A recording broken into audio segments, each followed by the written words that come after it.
Imagine, vous venez d'aménager dans une nouvelle maison et toi, tu souhaites en fait accrocher ton tableau sur le mur et tu le mesures et tu vois que ça fait 1 mètre. Mais en fait, le mètre, d'où vient-il? Et pourquoi est-ce que ça fait 1 mètre? Pourquoi pas cette distance fait 1 mètre et pourquoi cette distance fait 1 mètre?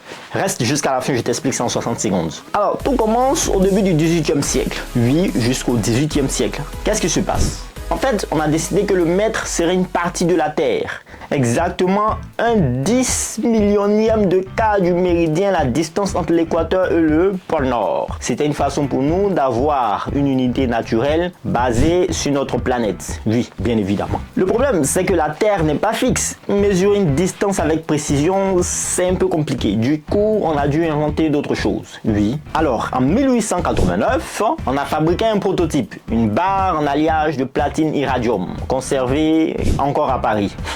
C'était notre étalon de mètre, ça veut dire c'était notre base sur laquelle on se forge pour calculer le mètre. Aujourd'hui, on a fait mieux. Oui, le mètre est calculé grâce à la vitesse de la lumière. T'as bien entendu, la vitesse de la lumière. Bien sûr, la vitesse de la lumière dans le vide.